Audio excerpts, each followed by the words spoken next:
Guys आज हम लोग सीखने वाले हैं एमएस एक्सेल में एक बेहतरीन सीट के बारे में। ठीक है, जैसा कि हम लोग कहीं भी काम करने जाते हैं तो वहाँ पे डाटा को कैसे मेंटेनेंस करते हैं और साथ ही साथ में सैलरी स्लिप कैसे बनानी होती है। तो आज इस वीडियो के माध्यम से सारे स्टेप हम लोग क्लियर करने वाले हैं। ठीक है, तो आशा करता हूँ कि इस वीडियो के बाद में आपके कोई भी डाउट नहीं रहेंगे। कैसे हम लोग सैलरी को मैनेजमेंट करते हैं, कैसे क्या होता है, सारी चीज़ें वन बाई वन सारी स्टेप बाई स्टेप सीखने वाले हैं। ठीक है, तो सबसे पहले हम लोग स्टार्ट करते हैं। आज मैंने ओपन कर रखा है एक्सेल अपना।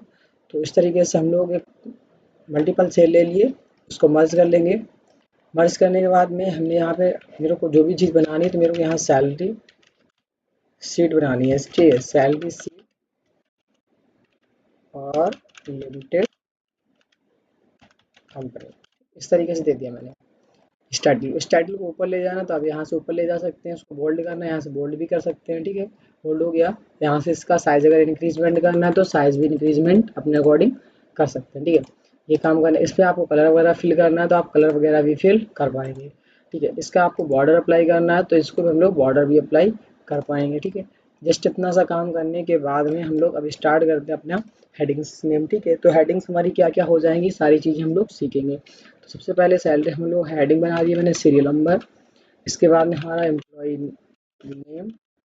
ठीक है, एम्प्लॉय नेम के बाद में फादर्स नेम आ जाएगा। जो हमें डिटेल्स इंपॉर्टेंट लगेगी वो डिटेल्स हम लोग यहाँ पे फिल करेंगे। फादर्स नेम के बाद में हम लोग ले लेंगे डेट ऑफ बर्थ। ठीक है, और डेट ऑफ बर्थ के बाद हम लोग ले लेंगे यहाँ पे आधार नंबर। आधार नंबर लेने के बाद में उसको आईडी कार्ड नंबर दिया जाएगा, आईडी नंबर दिया जाएगा। ठीक है, आईडी नंबर देने के बाद में ठीक है डेट ऑफ ज्वाइनिंग, चाहे उसको फिल आप नो फिल रखें तब भी कोई दिक्कत, लेकिन आप डेट ऑफ ज्वाइनिंग फिल कर दीजिए। ठीक है, इसके बाद में इसकी डेजिग्नेशन किस डेजिग्नेशन पोस्ट पे है। इसके बाद में बेसिक सैलरी, और बेसिक सैलरी होने के बाद ठीक है अब हम लोग क्या ले लेंगे यहाँ पे वर्किंग डेज। क्या ले लेंगे? Working days. ठीक है, वर्किंग डेज ले लेंगे। और वर्किंग डेज लेने के बाद में वन डे अमाउंट ले लेंगे। ठीक है, वर्किंग डेज ले लिया। वर्किंग डेज लेने के बाद वन डेज अमाउंट ले लिया मैंने, वन डे अमाउंट। ठीक है, इसके बाद में वर्किंग डेज अमाउंट ले लेंगे, वर्किंग डेज अमाउंट। ठीक है, इसके बाद हम लोग ले लेंगे ओवर टाइम। अगर ओवर टाइम नहीं किया तो ओवर टाइम लेके यहाँ पे ले लेंगे। अगर तो ओवर टाइम को हम लोग लेंगे ओवर टाइम हावर्स। ठीक है, ओवर टाइम हो गया। ओवर टाइम लेने के बाद में ओवर टाइम को हम लोग किससे बनाएंगे? ओवर टाइम का अमाउंट भी बनाएंगे। अमाउंट हो जाएगा तो इसको हम लोग फिर नेट बैलेंस कर देंगे, ऐड कर देंगे, नेट बैलेंस हो जाएगा। ठीक है, नेट बैलेंस हो गया तो फिर इसके बाद में अगर आपने एडवांस कुछ रखा है तो एडवांस आपका डिडक्ट हो जाएगा। ठीक है, तो एडवांस को यहाँ पे रहने दीजिए। सबसे पहले हमने नेट बैलेंस हो गया, और नेट बैलेंस हो जाने के बाद में आप पीएफ को डिडक्ट कर देंगे। ठीक है, जो पीएफ काट रहे हैं आप 1.75% जितना भी आपका कट रहा है वो आप दे देंगे। इसके बाद में आपका कार्ड वापस से कट रहा है, ईसाई कार्ड, उसका चार्ज कट रहा है वो आप चार्ज काटेंगे। ठीक है, कंपनी आपसे टैक्सेस काट लेगी, टीडीएस वगैरह इस तरीके से। ये सारे टैक्स कटने के बाद में आप अगर आपने एडवांस लिया तो आप एडवांस कटवा दीजिए यहाँ से। एडवांस अगर है, एडवांस अमाउंट नहीं है, ठीक है, एडवांस अमाउंट हो जाएगा। एडवांस अमाउंट हो जाने के बाद अब आपको अगर कुछ बोनस कुछ भी चीज़ अगर मिल जाती है, ठीक है, तो वो चीज़ें आपको यहाँ पे मेंशन करनी होती है। नहीं तो फिर आपको यहाँ पे सॉरी यहाँ पे हम लोगों ने नेट बैलेंस कर दिया था, नेट बैलेंस की जगह यहाँ पे हमारा हो जाता है ग्रॉस बैलेंस। क्या हो जाता है? Gross balance. इस चीज़ को ध्यान रखना है। ठीक है, ग्रॉस बैलेंस हो जाएगा। अब इसके बाद में जब यहाँ हमारा हो जाएगा तो यहाँ पे हमारा नेट बैलेंस हो जाएगा, नेट बैलेंस। ठीक है, तो इस तरीके से ये सारी चीज़ें आपको यहाँ पे करनी थी। ये सारे काम हो। अब यहाँ आपको एक और मैं सारी शॉर्टकट्स भी बताते हुए चलूँगा। ठीक है, सारी चीज़ें कि आप कम समय में जल्दी काम कर भी पाएँ।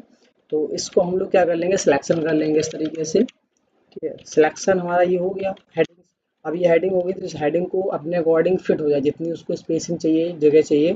ठीक है, तो इसके लिए आपको फॉर्मेट मेन्यू में आना, सिलेक्शन करने के बाद में उसकी चौड़ाई बढ़ाना, ऑटो फिट कॉलम विड्थ जैसे कर दोगे तो जिसको जितनी जगह चाहिए उसने अपने अकॉर्डिंग जगह को फिल कर लिया है। ठीक है, तो ये काम भी हमारा हो गया। चलिए, तो यहाँ पे हम लोग कुछ कैंडिडेट के नाम्स वगैरह भी लेंगे और उनका डाटा यहाँ पे फिल करेंगे। ठीक है, चलिए, तो इस तरीके से मैंने यहाँ पे बॉर्डर अप्लाई कर दिया है। तो यहाँ हम लोग क्रम लेते हैं, सीरियल नंबर हमारा 1। ठीक है, तो जितने एम्प्लॉयज़ हो जाएंगे उतने एम्प्लॉयज़ का डाटा हम आपको यहाँ पे बना के दिखाने वाले हैं। चलिए, तो सबसे पहले मेरे हैं अजय गुप्ता, क्लाइंट हमारे हैं अजय गुप्ता, ठीक है। और इनके फादर्स नेम मैंने लिख दिया मिस्टर सत्येंद्र गुप्ता, ठीक। ये क्या जगह इसकी स्पेसिंग अगर कम पड़ रही है तो वो भी हो जाएगा, कोई दिक्कत वाली बात नहीं। अब ये जगह हम लोगों को देख के काम करना है, क्योंकि ये जगह तो हमें ज़्यादा चाहिए नाम वाली, ठीक है। तो उसने ऊपर के हिसाब से लिया था, राइट। ये वाला इसमें हो गया है।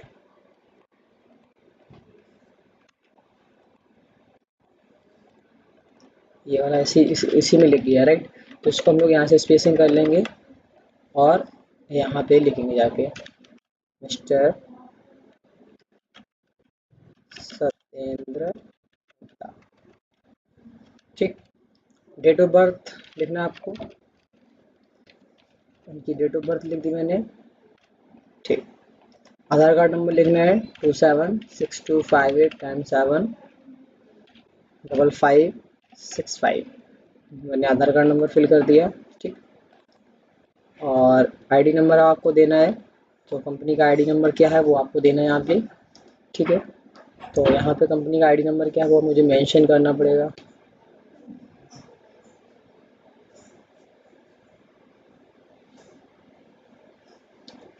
आईडी नंबर क्या है कंपनी का वो मुझे यहाँ पे मेंशन करना पड़ेगा, राइट। तो क्या है आईडी नंबर, चलिए मैं डाल देता हूँ OSC 11 ठीक। ये हमारा इसका आईडी कार्ड नंबर है, मैंने डाल दिया। इनकी भाई साहब की डेट ऑफ बर्थ क्या है, इन्होंने ये इनकी डेट ऑफ बर्थ इन्होंने ज्वाइनिंग कब किया है वो मैं डाल रहा हूँ, ठीक है। तो इन्होंने 12/5/2018 को ज्वाइनिंग किया था इन्होंने, ठीक है। तो इसके बाद में इनकी सैलरी मतलब डेजिग्नेशन क्या है, क्या काम करते हैं कंपनी में, अकाउंटेंट का काम करते हैं ये, ठीक है। तो इनका अकाउंटेंट पोस्ट हो गया, ठीक। बेसिक सैलरी कितनी इनकी है, इनकी बेसिक सैलरी जो है वो है 28,000, ठीक है। वो मैंने यहाँ फिल कर दिया। इस महीने में इन्होंने कितना प्रेजेंट किया, कितना अपसेंट किया, ये चीज़ हम लोग अभी कहाँ से लेंगे वो दिखाएंगे। नेक्स्ट हमारे जो हैं वो है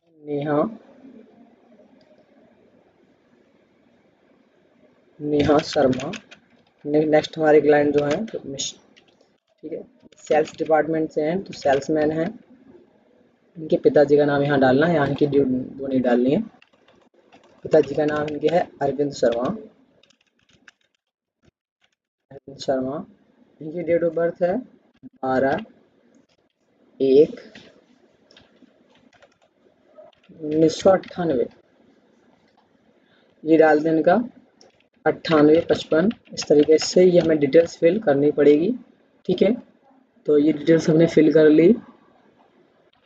ये डिटेल्स फिल करने के बाद में आपको आईडी कार्ड नंबर देना है OSC 11100115, ठीक।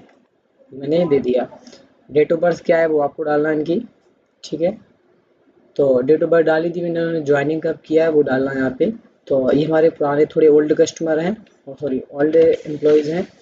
एक 1/7/2015 इन्होंने, ठीक है। ये सेल्समैन है तो इनको मैंने सेल्समैन बना दिया। और सैलरी स्लिप कितनी है, सैलरी स्लिप जो है वो अब देख रहे हैं हम लोग। तो इनकी सैलरी जो है वो है, इनकी सैलरी स्लिप 18,500 रुपये, 80,500 रुपीज़, ठीक। नेक्स्ट हमारा क्लाइंट कौन सा है वो डालना हमें,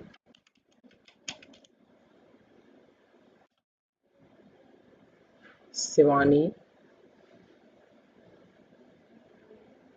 शिवानी वर्मा, ठीक है। पिताजी का नाम क्या है इनके,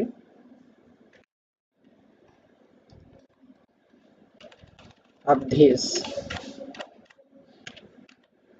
अवधेश वर्मा, ठीक है। 15/5/2001 डेट ऑफ बर्थ है इनकी। आधार कार्ड क्या, आधार कार्ड नंबर डालना हमें 698755 6501, ठीक है। मैं डाल दिया। और ये चीज़ डालनी है OSC 111000 और 123, ये इनका आईडी नंबर हो गया।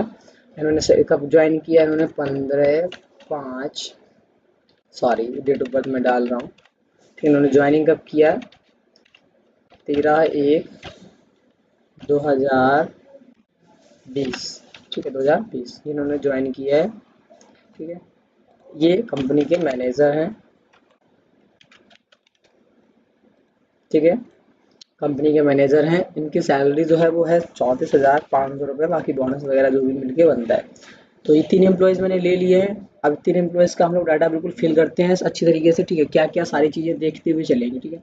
तो ये हमारा सैलरी वाला जो पोर्शन था मैंने ये आपको दिखाई दिया, ये बन गया हमारा, ठीक है। डाटा को थोड़ा सा साइड में एंड करते हैं हम लोग, इसको कंट्रोल-V कर दो, ठीक है, कंट्रोल-V कर लिया, हल्का सा स्मॉल हेड छोटा कर लो, बीचों बीच डेटा अपना ले आओ।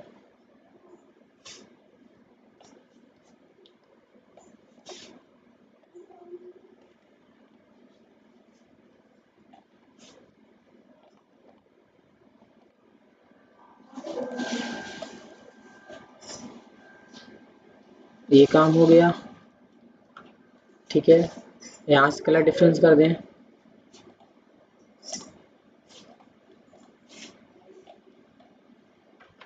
ठीक।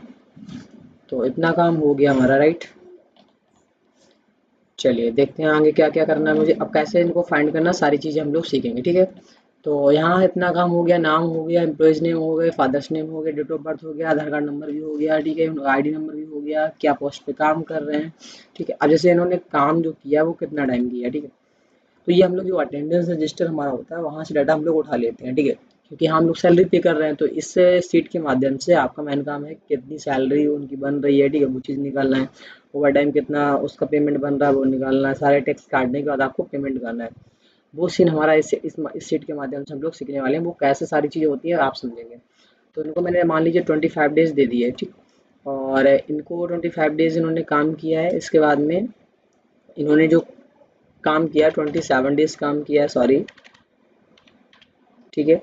और इन्होंने 29 डेज़ काम किया। अब जैसे ये चीज़ कैसे पता चलेगा हमें कि 29 काम किया है, तो इसके लिए क्या होता है कि आपको पता होना कि हम किस महीने का ये पेमेंट कर रहे हैं, ठीक है। ये जो हम लोग बना रहे हैं ना कि ये जो हमारा डाटा है किस महीने का हम लोग पेमेंट कर रहे हैं, ये चीज़ हमें पता होना चाहिए। मई का है, जून का, जुलाई का, इस महीने के माध्यम से ही हम लोग इस चीज़ को जानेंगे, ठीक। तो ये चीज़ हमें पता चल चुकी है। तो एक दिन का अमाउंट कैसे निकालेंगे सारी चीज़ समझिए। तो इसके लिए क्या करेंगे, इक्वल सैलरी, सैलरी में भाग करेंगे हम लोग, किसका भाग करेंगे, जितने दिन मैंने काम किया है, काम नहीं सॉरी, महीना कितने दिन का होता है। तो हम लोग किस महीने का पेमेंट कर रहे हैं, हम लोग ये मार्च का पेमेंट कर रहे हैं। किस महीने का कर रहे हैं, मार्च। और मार्च हमारा जो होता है वो कितने का, 31 का होता है, राइट। तो हम लोग 31 से डिवाइड करने वाले हैं, क्योंकि 31 का हमारा मार्च का महीना होता है।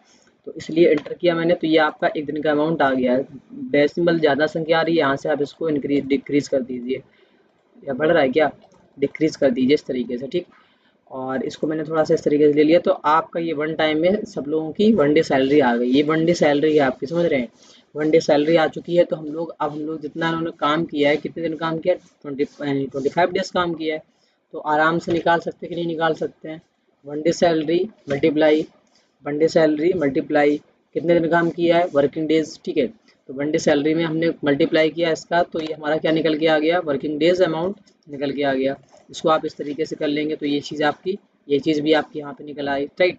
चलिए तो ये चीज़ भी हमारी फाइनली निकल आई। अब हमें क्या निकालना, ओवर टाइम। तो ओवर टाइम दिया गया है, राइट। इन्होंने भाई साहब ने 120 घंटे ओवर टाइम काम किया है, वो पता चला है, ठीक है।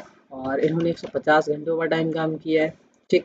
इनका जो है, इनका बहुत से नॉर्मल है, 85 आवर्स बताए गए हैं इनका, 85 आवर। ये हम लोग डाटा वहाँ से ही पिकअप करते हैं, राइट। अटेंडेंस रजिस्टर्ड जहाँ भी होता है वहाँ से डाटा हम लोग पिकअप करते हैं, वहाँ से डाटा ही लिया जाता है। तो इस तरीके से डाटा मैंने ले लिया है। अब हमें क्या करना, ओवर टाइम। ओवर टाइम हमारा ये रहा।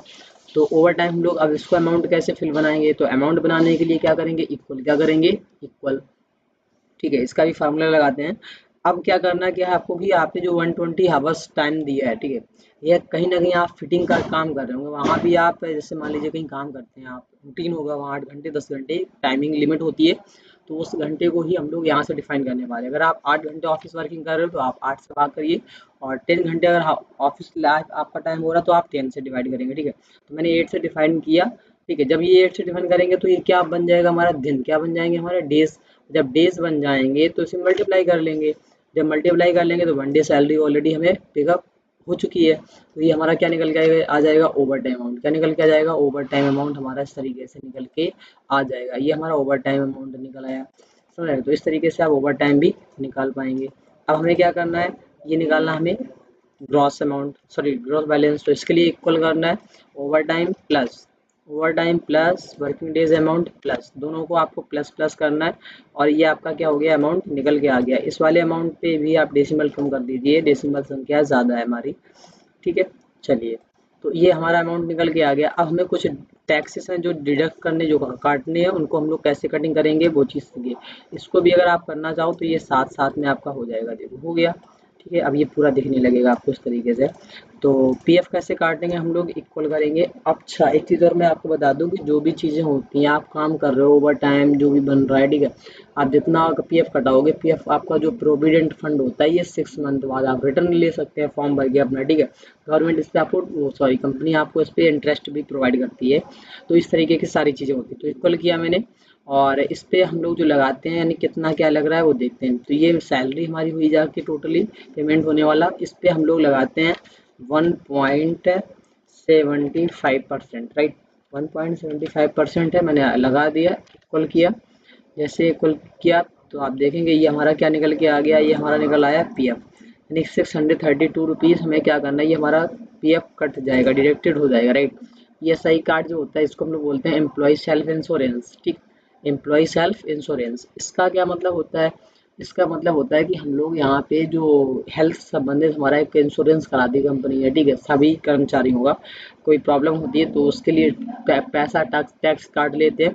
अगर हमें कोई अदरवाइज कोई चीज़ हो जाती है तो उसके लिए हमें पैसा नहीं देना पड़ेगा, कंपनी हमारा उसी कार्ड पे, इंश्योरेंस पे हमारा हेल्थ यानी जो भी होगा वो काम करवाएगी। तो इस पे 1% कटने वाला है, राइट। 1% काटते हैं, सैलरी सिलेक्शन हुआ है 1%, एंटर किया तो ये आपका क्या हो गया, टैक्स इस तरीके से डिडक्ट हो गया, कट गया। इसके बाद में हमें टीडीएस भी काटना, राइट। तो टीडीएस कैसे काटते हैं, इक्वल किया तो हमारी टोटल सैलरी क्या है, अब जितना भी आप अर्निंग कर रहे हो उसके हिसाब से लगेगा। ये आपका मैंने ओनली इससे काट दिया वर्किंग डेज से, ठीक है, बाकी सारी चीज़ें नहीं आप उससे काटेंगे। तो ये आपका 2% यानी आप कितना अर्निंग कर रहे हो, टैक्स कितना, टर्नओवर कितना, कंपनी उसके हिसाब से टैक्स लेती है। तो वो टैक्स कंपनी भी आपसे वसूलती है, राइट। गवर्नमेंट कंपनी से वसूलती है। तो आपसे टीडीएस ये लग चुका है कि टीडीएस आपने कितना, नहीं कि 722 रुपये आपको साल, एक महीने में टैक्स भी प्रोवाइड करना पड़ेगा अगर आप इतना जनरेट कर रहे हैं, ठीक है। तो इस तरीके से अगर आपने एडवांस ले रखा है तो वो आपसे कट जाएगा, नहीं ले रखा है तो वो नहीं कटेगा, ठीक है। भाई साहब ने 2000 रुपये एडवांस ले रखे हैं, किसी ने, इन्होंने नहीं लिए हैं, ठीक है, इन्होंने भी लिए हैं। तो कैसे करते हैं सारी चीज़ें हम लोग समझेंगे। चलिए, अब हमारा लास्ट पे बचा है कि हम लोग कैसे क्या करना, सारी चीज़ों को समझना है। तो यहाँ इक्वल करना है, इक्वल कर लिया, ठीक है। 1 2 3 3 1 4 चीज़ें आपको काटनी है, राइट। बाकी सारी चीज़ तो इनको सबको कर लो प्लस, सबको कर लो प्लस, ये हो गई आपकी प्लस, प्लस हो गई। अब कर दो माइनस, इससे माइनस करना है, इससे माइनस करना है, इंटर, ठीक है। क्या हो गया भाई, देखो आपका ये 2000 तो ये हो गया, ठीक है। और करीब करीब 6 2 8 8 7 12 है, सॉरी 8 7 है 15 15, वही सो कट जाएगा जाके, तो आपको 32,000 समथिंग बचेगा जाके। तो ये आपका क्या कट गया, वैल्यू कट गई, यानी हमारा जो पैसा बचा जो हमें पे करना है वो माइनस में दिखेगा क्योंकि मैंने अपोजिट वैल्यू ली है, राइट। तो इस तरीके से आप यहाँ पे पे कैसे कर रहे हो वो यहाँ लिख सकते हो कि भैया मैं पे कैसे कर रहा हूँ, ठीक है। पे थॉट, ठीक है। तो मैंने यहाँ पे अगर ऑनलाइन किया है तो आप ऑनलाइन लिख सकते हो, ऑनलाइन पे हुआ है, ऑनलाइन पे हुआ है हमारा, ठीक। अगर ऑनलाइन पे नहीं हुआ है तो वो भी चीज़ आप लिख सकते हो। इसको मैंने थोड़ा सा बोल्ड किया, वैल्यू छोटी कर दी, ठीक है। यहाँ मैंने चेक प्रोवाइड की है तो आप चेक लिख सकते हो, भैया मैंने चेक आपको प्रोवाइड किया है चेक के थ्रू, ठीक है। यहाँ मैंने कैश इन हैंड दिया है तो आप कैश इन हैंड लिख सकते हैं, जैसे भी आपने पेमेंट किया हुआ है, राइट।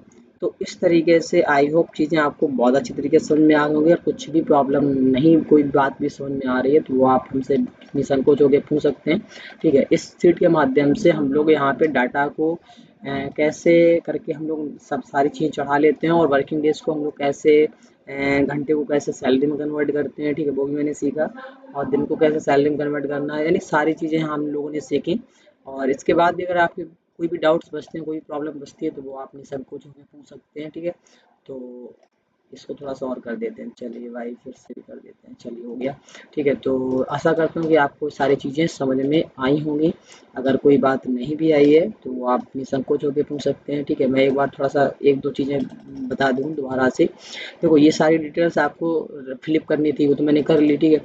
इस वाले में सबसे पहले मैं क्या किया था, मैंने डिवाइड किया था। देखो सबसे पहले क्या किया, यानी कि हमारा जो सैलरी थी, सैलरी में डिवाइड किया, कितने दिन का किया, जो मंथ हमारा, हमने मार्च का पेमेंट किया है तो मार्च हमारा 31 का होता है। आप दिसंबर का करोगे, आप जनवरी का करोगे, आप फरवरी का करो, फरवरी 28 की, सॉरी 29 की भी होती है, 30 की भी होती है, राइट। 28, 29, 30 की होती है, तो वो आप देखेंगे। तो जौन सा महीने जितने दिन का होता है उससे भाग करना होता है। तो ये आपने वनडे निकाल लिया, जब वनडे निकाल लिया तो हमें 25 डेज का मल्टीप्लाई करना है वनडे में, तो हमारा वर्किंग डेज निकल आया।